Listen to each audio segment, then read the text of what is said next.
പിണറായി വിജയന്റെ നേതൃത്വത്തിലുള്ള സർക്കാർ അധികാരമേറ്റെടുത്ത 2016 മുതലുള്ള പിൻവാതിൽ നിയമനങ്ങളുടെയും അനധികൃത നിയമനങ്ങളുടെയും ബന്ധു നിയമനങ്ങളുടെയും കണക്കെടുത്താൽ ആ കണക്ക് ഞെട്ടിപ്പിക്കുന്നതായിരിക്കും. സിവിൽ പോലീസ് ഓഫീസർ റാങ്ക് പട്ടികയിൽപ്പെട്ട ഉദ്യോഗാർത്ഥികൾ മാസങ്ങളോളം ആഭ്യന്തരമന്ത്രി കൂടിയായ മുഖ്യമന്ത്രി പിണറായി വിജയൻ വാണരുളുന്ന സെക്രട്ടേറിയറ്റിന് മുന്നിൽ സമരം നടത്തി. തങ്ങൾക്ക് അർഹതപ്പെട്ട നിയമനം നൽകണം എന്നതായിരുന്നു അവരുടെ ആവശ്യം. മുട്ടിലിഴഞ്ഞും പട്ടിണി കിടന്നും തല മുണ്ഡനം ചെയ്തും പുല്ലുതിന്നും കല്ലിപ്പു നിരത്തിയിട്ട് മുട്ടുകാലിൽ നിന്നും പ്രതീകാത്മകമായി കഴുത്തിൽ കുരുക്കിട്ടും ശവപ്പെട്ടിയിൽ കിടന്നുമൊക്കെ കേരളം മുമ്പൊരിക്കലും കണ്ടിട്ടില്ലാത്ത തരം സമരമുറകളെല്ലാം അവർ നടത്തി. രാവും പകലും മഴയും വെയിലും തണുപ്പും സഹിച്ച് അവർ സെക്രട്ടേറിയറ്റിന് മുന്നിലുള്ള നടപ്പാതയിൽ കിടന്നു.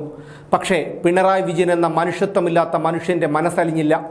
അതിനുശേഷം വനിതാ CPO റാങ്ക് ലിസ്റ്റിൽപ്പെട്ട വനിതാ ഉദ്യോഗാർത്ഥികൾ തങ്ങൾക്ക് അർഹതപ്പെട്ട ജോലി നൽകണമെന്നാവശ്യപ്പെട്ടുകൊണ്ട് ഇതേ സെക്രട്ടേറിയറ്റിന് മുന്നിൽ സമരം ചെയ്തു. ദിവസങ്ങളോളം രാവും പകലും നടപ്പാതയിൽ ഇഴഞ്ഞും മുട്ടുകാലിൽ നടന്നും കൈവെള്ളയിൽ കർപ്പൂരം കത്തിച്ചും പട്ടിണി കിടന്നുമൊക്കെ അവർ സമരം ചെയ്തു. പക്ഷേ കണ്ട ഭാവം നടിച്ചില്ല പിണറായി വിജയനും കൂട്ടുമന്ത്രിമാരും. സമരം ചെയ്തവരൊക്കെ സാധാരണക്കാരുടെ മക്കളായിരുന്നു. രാവന്തിയോളം കഷ്ടപ്പെട്ട് പഠിച്ച് PSC പരീക്ഷ എഴുതി റാങ്ക് പട്ടികയിൽ ഇടം പിടിച്ചവരായിരുന്നു അവരെല്ലാം. തങ്ങൾക്ക് അർഹതപ്പെട്ട ജോലിക്ക് വേണ്ടി അവർ സമരം നടത്തുമ്പോൾ കയറ്റാവുന്ന പിൻവാതിലുകളിലൂടെയെല്ലാം പാർട്ടി അടിമകളെയും നേതാക്കളുടെ ബന്ധുക്കളെയും തിരുകി കയറ്റി. ഒന്നാം പിണറായി സർക്കാരിൻ്റെ കാലത്ത് ഉപദേശകന്മാർ വരെ പലതുണ്ടായിരുന്നു മുഖ്യമന്ത്രിക്ക്. എന്നിട്ടും മുഖ്യമന്ത്രിയും ഭരണവും നന്നായില്ല എന്നുള്ളത് വേറെ കാര്യം. ഒന്നാം പിണറായി സർക്കാരിൻ്റെ കാലത്ത് മന്ത്രിസഭയിലെ രണ്ടാമനായിരുന്നു വ്യവസായ മന്ത്രിയായ EP ജയരാജൻ. പക്ഷേ മന്ത്രിസഭ അധികാരമേറ്റെടുത്ത് 144ാമത്തെ ദിവസം ജയരാജൻ്റെ കസേര തെറിച്ചു. അതിന് കാരണക്കാരനായത് അന്നത്തെ പ്രതിപക്ഷ നേതാവായിരുന്ന രമേശ് ചെന്നിത്തലയായിരുന്നു. വ്യവസായ മന്ത്രിയുടെ സ്വന്തം ലെറ്റർ ഹെഡിൽ ബന്ധുക്കൾക്ക് ജോലി നൽകാൻ ഉത്തരവിട്ടതാണ് ജയരാജന് പറ്റിയ പിഴ. പിണറായി വിജയനെയും ജയരാജനെയും ഒക്കെ സംബന്ധിച്ചിടത്തോളം നെല്ല് നിറച്ച പത്തായത്തിൽപ്പെട്ട മൂഷികന്റെ അവസ്ഥയായിരുന്നു. എവിടെ നിന്ന് തുടങ്ങണം എന്ന അത്യാർത്തി. അർഹതയില്ലാത്തവൻ്റെ കയ്യിൽ ഭരണം കിട്ടിയാൽ എന്താകുമെന്ന് ചുരുങ്ങിയ മാസങ്ങൾ കൊണ്ടുതന്നെ പിണറായി വിജയൻ കേരളത്തിലെ പൊതുജനങ്ങളെ പഠിപ്പിച്ചു. എന്തായാലും രമേശ് ചെന്നിത്തലയുടെ ഇടപെടൽ കാരണം EP ജയരാജന് രാജിവെക്കേണ്ടി വന്നു. ജയരാജന്റെ ഭാര്യയുടെ സഹോദരിയും മുൻ മന്ത്രിയുമായിരുന്നു PK ശ്രീമതി. PK ശ്രീമതിയുടെ മകൻ PK സുധീർ നമ്പ്യാർ. സുധീർ നമ്പ്യാരെ, അതായത് സ്വന്തം ഭാര്യയുടെ സഹോദരിയുടെ മകനെ കേരള സ്റ്റേറ്റ് ഇൻഡസ്ട്രിയൽ എന്റർപ്രൈസസിന്റെ MD ആയി നിയമിച്ചതായിരുന്നു ഒരു നിയമനം. മറ്റൊന്ന്, ജയരാജന്റെ സഹോദരന്റെ മകളായ ദീപ്തിയെ കണ്ണൂർ ക്ലേസ് ആൻഡ് സെറാമിക്കിന്റെ ജനറൽ മാനേജരായി നിയമിച്ചതായിരുന്നു. ജയരാജന്റെ ബന്ധു നിയമനങ്ങൾ പുറത്തു വന്നതോടെ പല CPM നേതാക്കളുടെയും ബന്ധുക്കളുടെ അനധികൃത നിയമനങ്ങളുടെയും വിവരങ്ങൾ പുറത്തു വന്നു. കടകംപള്ളി സുരേന്ദ്രന്റെ മകൻ, A കണ്ണന്റെ മകൻ, ആനത്തലവട്ടം ആനന്ദന്റെ മകൻ, ഇവരൊക്കെ പലയിടങ്ങളിൽ നിയമനങ്ങൾ നേടി പിണറായി സർക്കാർ അധികാരമേറ്റെടുത്ത മാസങ്ങൾക്കുള്ളിൽ. സ്വന്തം വീട്ടുകാര്യം പോലെയായിരുന്നു ജയരാജന് ബന്ധു നിയമനങ്ങൾ. ഈ വിവരം പുറത്തു വന്നതോടെ സംഭവം വിവാദമായി. വലിയ എതിർപ്പുകളും പ്രതിഷേധങ്ങളും ഉണ്ടായി. ജയരാജൻ വ്യവസായ മന്ത്രി മാത്രമായിരുന്നില്ല, CPMന്റെ മുതിർന്ന നേതാവും കേന്ദ്ര കമ്മിറ്റി അംഗവുമായിരുന്നു. അനധികൃതമായി നിയമനം നൽകിയതാകട്ടെ മറ്റൊരു കേന്ദ്ര കമ്മിറ്റി അംഗമായ PK ശ്രീമതിയുടെ മകനും. അധികാരമേറ്റെടുത്ത ദിവസങ്ങൾക്കുള്ളിൽ തന്നെ ഇത്തരത്തിലുള്ള അനധികൃത നിയമന വിവരങ്ങൾ പുറത്തു വന്നു. അത് സർക്കാരിനും പാർട്ടിക്കും നാണക്കേടായി. വിഷയം CPM സംസ്ഥാന സെക്രട്ടേറിയറ്റ് ചർച്ച ചെയ്തു. തനിക്ക് തെറ്റുപറ്റിയെന്ന് പാർട്ടി സെക്രട്ടേറിയറ്റിൽ ജയരാജൻ ഏറ്റുപറഞ്ഞു എന്ന് അന്നത്തെ പാർട്ടി സെക്രട്ടറി കോടിയേരി ബാലകൃഷ്ണൻ പിന്നീട് വെളിപ്പെടുത്തി. ഈ സെക്രട്ടേറിയറ്റ് യോഗത്തിൽ വെച്ച് താൻ രാജിവെക്കാൻ തയ്യാറാണെന്ന് ഗത്യന്തരമില്ലാതെ ജയരാജൻ പറഞ്ഞു. സെക്രട്ടേറിയറ്റ് അത് അംഗീകരിക്കുകയും ചെയ്തു. ഉടൻ തന്നെ ജയരാജൻ രാജിവെച്ചു. സർക്കാരിൻ്റെയും പാർട്ടിയുടെയും പ്രതിച്ഛായ സംരക്ഷിക്കുന്നതിനു വേണ്ടിയാണ് ജയരാജൻ രാജിവെച്ചത് എന്നായിരുന്നു പാർട്ടിയുടെ ന്യായീകരണം. ഇതുകൊണ്ടൊന്നും വിവാദം അണഞ്ഞില്ല. വിവാദം കടുക്കുകയാണ് ചെയ്തത്. പ്രതിഷേധങ്ങൾ കടുത്തതോടെ സുധീർ നമ്പ്യാരുടെ നിയമനത്തിൽ നിന്ന് സർക്കാർ പിൻവലിഞ്ഞു. പ്രാദേശികമായി എതിർപ്പ് ഉയർന്നതോടെ Kannur clays and ceramic general മാനേജരായി നിയമിതയായ ദീപ്തിയും രാജിവെച്ചു. ജയരാജന്റെ ബന്ധു നിയമനം അടിയന്തര പ്രമേയമായി നിയമസഭയിലെത്തി. അന്ന് വളരെ വികാരഭരിതനായി EP ജയരാജൻ നിയമസഭയിൽ വിശദീകരണം നൽകി.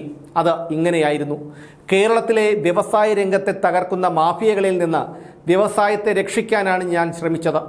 മാഫിയകൾക്കും ബാഹ്യശക്തികൾക്കും എതിരായ പോരാട്ടം തുടരും. മാധ്യമങ്ങൾ എന്നെ വേട്ടയാടുകയാണ്. എന്നാൽ യോഗ്യതയുള്ള ആളുകളെയാണ് ഞാൻ നിയമിച്ചത്. ഒരു ചെറുപ്പക്കാരനെ ജോലിക്ക് അപേക്ഷിക്കാൻ പാടില്ലേ?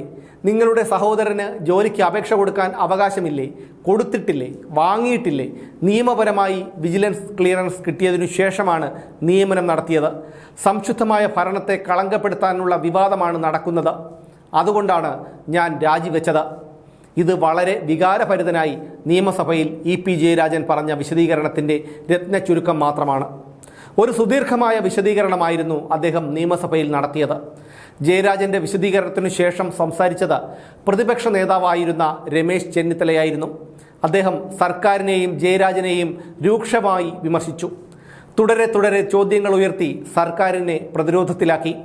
തൻ്റെ ഭരണം മാഫിയകൾക്കും നിക്ഷിപ്ത താൽപ്പര്യക്കാർക്കും രസിച്ചിട്ടില്ലെന്നും അവരുടെ ഗൂഢാലോചന കാരണമാണ് താൻ രാജിവെക്കേണ്ടി വന്നതെന്നും EP ജയരാജൻ പറയുന്നു.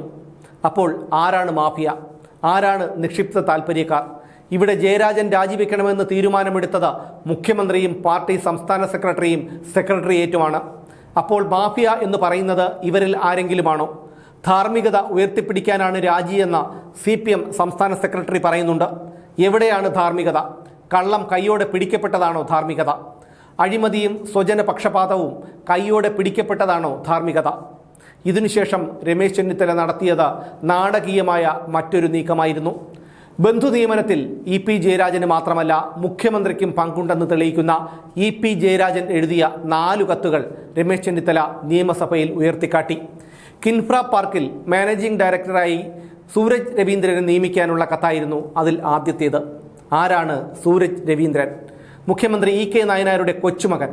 EP ജയരാജൻ സ്വന്തം ലെറ്റർ ഹെഡിൽ എഴുതിയ കത്തിൽ additional chief secretary Paul Antony എഴുതിയത് ഇങ്ങനെയായിരുന്നു: put up the file to CM through industries minister. ഈ കത്ത് മുഖ്യമന്ത്രി കണ്ടോ എന്ന് ചോദിച്ചുകൊണ്ട് ചെന്നിത്തല കത്തുയർത്തിക്കാട്ടി. ഇതു സംബന്ധിച്ച ഫയൽ സഭയുടെ മേശപ്പുറത്ത് വയ്ക്കാമോ എന്നും രമേശ് ചെന്നിത്തല മുഖ്യമന്ത്രിയെ വെല്ലുവിളിച്ചു. മുഖ്യമന്ത്രി പിണറായി വിജയൻ പറഞ്ഞിരുന്നത് വ്യവസായ വകുപ്പിൽ നടന്ന നിയമനങ്ങൾ താൻ അറിഞ്ഞിരുന്നില്ല എന്നാണ്. അത് പൊളിക്കാനാണ് കത്തുകൾ ഉയർത്തിക്കാട്ടി ഫയലുകൾ സഭയുടെ മേശപ്പുറത്ത് വയ്ക്കാമോ എന്ന് ചെന്നിത്തല ചോദിച്ചത്. ചെന്നിത്തലയുടെ ഇടപെടൽ അവിടം കൊണ്ടും തീർന്നില്ല. അദ്ദേഹം നിയമസഭയുടെ പുറത്തും തൻ്റെ പോരാട്ടം തുടർന്നു. EP ജയരാജൻ ചട്ടങ്ങൾ ലംഘിക്കുകയും സ്വജനപക്ഷപാതം കാണിക്കുകയും ചെയ്തു എന്ന് ചൂണ്ടിക്കാട്ടി ഇതേക്കുറിച്ച് അന്വേഷിക്കണമെന്നാവശ്യപ്പെട്ട് അദ്ദേഹം വിജിലൻസിന് പരാതി നൽകി. വിജിലൻസ് ഈ പരാതിയിൽ അടിയന്തരമായി അന്വേഷണം നടത്തി. പരാതിയിൽ കഴമ്പുണ്ടെന്ന് കണ്ടെത്തി. FIR രജിസ്റ്റർ ചെയ്തു. ഇതോടെ സംഗതി കൂടുതൽ വഷളായി. 1-ാം പ്രതി EP ജയരാജൻ, 2-ാം പ്രതി ജയരാജന്റെ ഭാര്യ സഹോദരിയും മുൻ മന്ത്രിയും MP-യുമൊക്കെയായ PK ശ്രീമതിയുടെ മകൻ PK സുധീർ നമ്പ്യാർ, 3-ാം പ്രതി വ്യവസായ വകുപ്പ് secretary Paul Antony. Vigilance EP ജയരാജന്റെ മൊഴിയെടുത്തു. യോഗ്യതയും മാനദണ്ഡവും പാലിച്ച് നിയമപ്രകാരം മാത്രമേ നിയമനം നടത്താൻ പാടുള്ളൂ എന്ന് വ്യവസായ വകുപ്പ് സെക്രട്ടറിക്ക് താൻ കുറിപ്പ് നൽകിയിരുന്നു എന്നായിരുന്നു EP ജയരാജൻ വിജിലൻസിന് നൽകിയ മൊഴി. 1 വർഷം കഴിഞ്ഞപ്പോൾ, അതായത് 2017 സെപ്റ്റംബറിൽ ഹൈക്കോടതി EP ജയരാജനെതിരായ കേസ് റദ്ദാക്കി. കേസിൽ പ്രതി ചേർക്കപ്പെട്ട ആർക്കെങ്കിലും സാമ്പത്തിക നേട്ടമോ വിലപ്പെട്ട കാര്യസാധ്യമോ ഇല്ലാത്ത സാഹചര്യത്തിൽ കേസ് നിലനിൽക്കുകയില്ല എന്നായിരുന്നു കോടതിയിൽ വിജിലൻസിൻ്റെ നിലപാട്. ഈ നിലപാട് കോടതി അംഗീകരിച്ചു. ഇതിനെ തുടർന്നാണ് EP ജയരാജനെ കുറ്റവിമുക്തനാക്കിയത്. ഇതിൽ വളരെ വിചിത്രവും രസകരവുമായ ഒരു സംഗതിയുണ്ട്. അതായത് ബന്ധു നിയമനത്തിൽ തനിക്ക് തെറ്റുപറ്റിയെന്ന് ജയരാജൻ CPM പാർട്ടി കമ്മിറ്റിയിൽ ഏറ്റുപറഞ്ഞിരുന്നു. പാർട്ടി സംസ്ഥാന സെക്രട്ടറി കോടിയേരി ബാലകൃഷ്ണൻ ഇത് ശരിവെക്കുകയും ചെയ്തിരുന്നു. പാർട്ടിയുടെ പരമോന്നത സമിതിയായ കേന്ദ്ര കമ്മിറ്റി EP ജയരാജനും PK ശ്രീമതിക്കുമെതിരെ ശിക്ഷാ നടപടികൾ സ്വീകരിച്ചു. ബാഹ്യ നിഗമനത്തിൽ ഇവർ കുറ്റക്കാരാണെന്ന് കണ്ട 2 പേരെയും താക്കീത് ചെയ്യാനാണ് 2017 ഏപ്രിൽ 19 CPM കേന്ദ്ര കമ്മിറ്റി തീരുമാനിച്ചത്. നിയമന കാര്യത്തിൽ ഇരുവർക്കും ജാഗ്രത കുറവുണ്ടായി എന്ന പാർട്ടി സംസ്ഥാന സെക്രട്ടറി നൽകിയ റിപ്പോർട്ടും ജയരാജനും ശ്രീമതിയും നൽകിയ വിശദീകരണവും പരിശോധിച്ചിട്ടായിരുന്നു കേന്ദ്ര കമ്മിറ്റിയുടെ നടപടി. 2 പേരും കേന്ദ്ര കമ്മിറ്റിക്ക് മുമ്പാകെ ഖേദം പ്രകടിപ്പിച്ചതായി പാർട്ടി ജനറൽ സെക്രട്ടറി പത്രസമ്മേളനത്തിൽ വിശദീകരിച്ചു. എന്നുവെച്ചാൽ ജയരാജനും ശ്രീമതിയും കുറ്റക്കാരാണെന്ന് പിണറായിയുടെ പാർട്ടി അന്വേഷിച്ചു കണ്ടെത്തി, ശിക്ഷിച്ചു. അതേ ആൾക്കാർ കുറ്റക്കാരല്ലെന്ന് പിണറായിയുടെ കീഴിലുള്ള വിജിലൻസ് അന്വേഷിച്ചു കണ്ടെത്തി. നോക്കൂ, എന്തൊരു വിരോധാഭാസം. കേസിൽ കുറ്റവിമുക്തനാക്കപ്പെട്ടതോടെ EP ജയരാജൻ പിന്നീട് വ്യവസായ മന്ത്രിയായി തന്നെ പിണറായി സർക്കാരിൽ തിരിച്ചെത്തി. പാർട്ടിയുടെ ധാർമ്മികത ഉയർത്തിപ്പിടിക്കാനാണ് അദ്ദേഹം രാജിവെച്ചതെങ്കിൽ എന്ത് ധാർമ്മികതയുടെ പേരിലാണ് ജയരാജൻ മന്ത്രിയായി തിരിച്ചെത്തിയത് എന്ന ചോദ്യത്തിന് ഇവിടെ പ്രസക്തിയില്ല.